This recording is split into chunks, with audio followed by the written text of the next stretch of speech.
नमस्कार मैत्रिणींनो, सुगरण अलिबागची या चॅनलवर तुमचे खूप खूप स्वागत आहे। आजच्या व्हिडिओमध्ये आपण बनवणार आहोत बोकडाच्या मेंदूची रेसिपी।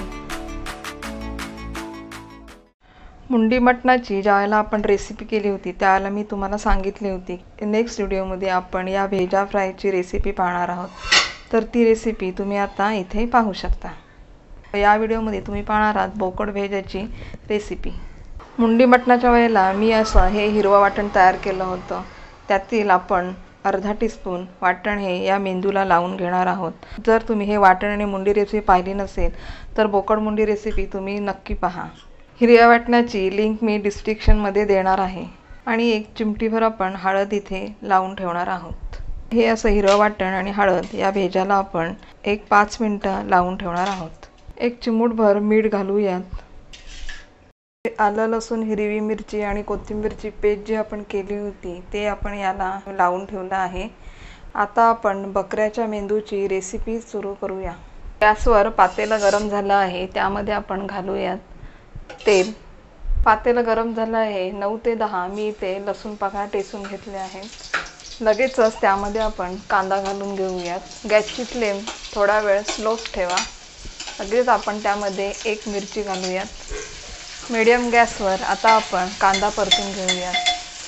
कांदा अर्धा शिजून झाला की लगेच त्यामध्ये बारीक चिरून घेतलेला टोमॅटो घालूया। गॅसची फ्लेम आता फास्ट करूनच आपण हे परतून घेणार आहोत। कांदा टोमॅटो शिजून झालं की त्यामध्ये लगेच घालणार आहोत आपण पाव चमचा हळद, पाव चमचा मटण मसाला आणि अर्धा चमचा घरगुती तिखट लाल मसाला। तिखट मसाला तुम्ही तुमच्या आवडीनुसार घाला। यामध्ये लगेचच आपण घालणार आहोत मॅरिनेट करीत ठेवलेला मेंदू। हलक्या हातानेच हे आता आपण ढवळणार आहोत। चवीनुसार लगेचच यामध्ये मीठ घालणार आहोत।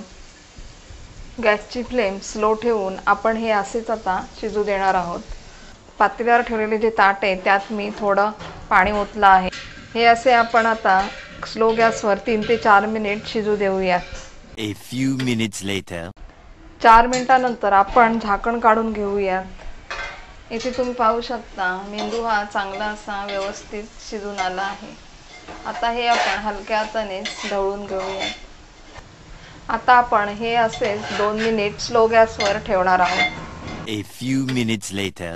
2 मिनिट स्लो गॅसवर हे आपण असंच ठेवून दिलं होतं। 2 मिनिट झाल्यानंतर गॅस आपण बंद करून घेऊयात। झणझणीत असा मेंदू हा आपला तयार झाला आहे। यावर आपण आता कोथिंबीर घालून घेऊयात।